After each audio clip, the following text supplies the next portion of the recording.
الحمد لله رب العالمين وصلى الله وسلم وبارك على نبينا محمد وعلى آله وصحبه أما بعد. Parmi les soucis des jeunes, notamment les adolescents, il y a la difficulté à gérer leurs émotions. La difficulté à gérer leurs émotions. Ils peuvent avoir du mal à exprimer leurs émotions de manière saine, ce qui peut mener à des crises de colère ou d'anxiété ou à un repli sur soi.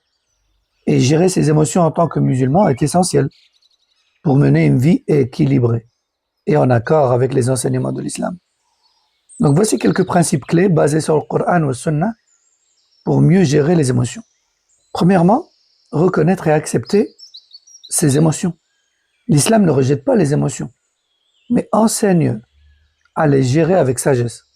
Le prophète sallallahu alayhi wa sallam lui-même a ressenti et exprimé diverses émotions. La tristesse, la joie, la colère, la peur, mais toujours avec équilibre.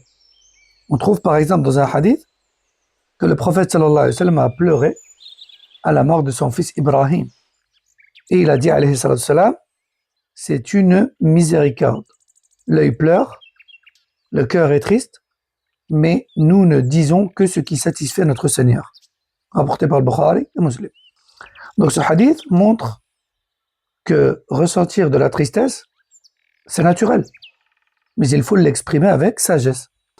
Aussi, il faut apprendre à gérer sa colère. La colère est une émotion normale, mais elle doit être maîtrisée pour éviter des conséquences négatives. Un homme a demandé au prophète sallallahu alayhi wa sallam, donne-moi un conseil. Et le Rasoul sallallahu alayhi wa sallam a répondu, ne te mets pas en colère. Rapporté par le Bukhari. Ce conseil simple montre l'importance du contrôle de soi. D'ailleurs, voici quelques solutions pour calmer sa colère. Cherche refuge auprès d'Allah subhanahu wa ta'ala en disant A'udhu billahi minash shaytanir rajim. Je cherche refuge auprès d'Allah contre le diable maudit. Change de position. Le prophète sallallahu alayhi wa sallam a dit si l'un de vous se met en colère alors qu'il est debout, qu'il s'asseye. Si sa colère ne passe pas, qu'il s'allonge. Rapporté par Abu Daoud. Ou encore faire ses ablutions. La colère vient de Shaitan. Et Shaitan a été créé à partir de feu. Or, seule l'eau peut éteindre le feu. Donc, si l'un de vous se met en colère, qu'il fasse ses ablutions. Rapporté par Abu Daoud et Ahmed. Aussi, il faut cultiver la patience. Sabr. L'islam valorise la patience face aux épreuves et aux émotions difficiles.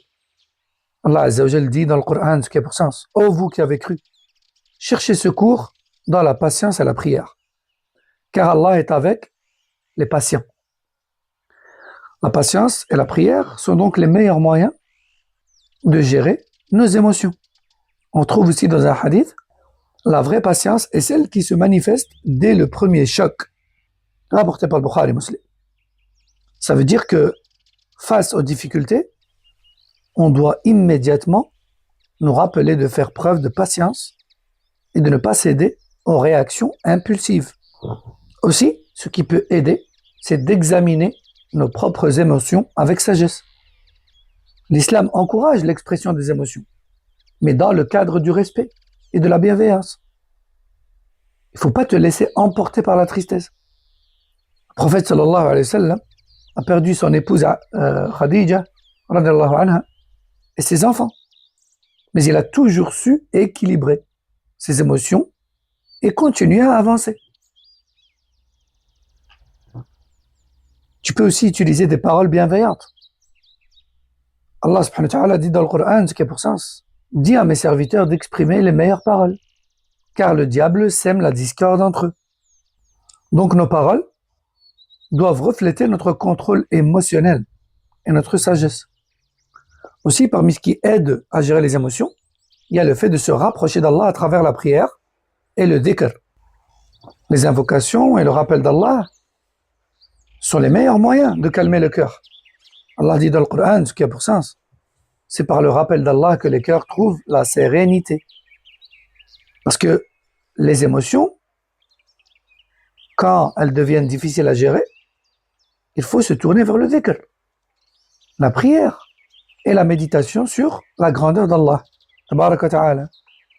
Le prophète sallallahu alayhi wa sallam avait l'habitude de dire en cas de stress, « Oh Allah, je cherche refuge auprès de toi contre l'angoisse et la tristesse, contre l'incapacité et la paresse, contre la lâcheté et l'avarice, contre le poids des dettes et l'oppression des hommes. » Rapporté par Abu Daoud.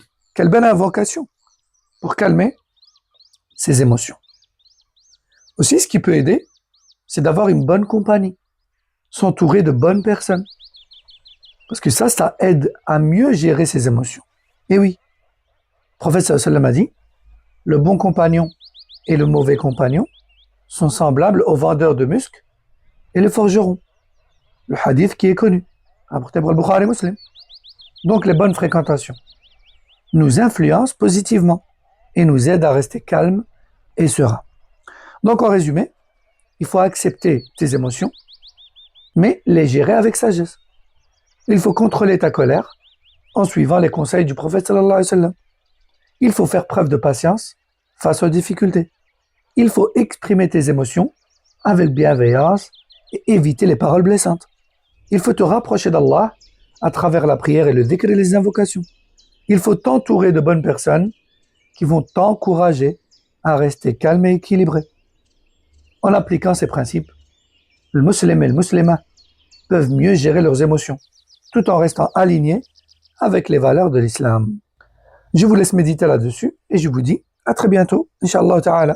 Wa sallallahu wa sallam ala nabiyina Muhammad wa ala alihi wa sahbihi.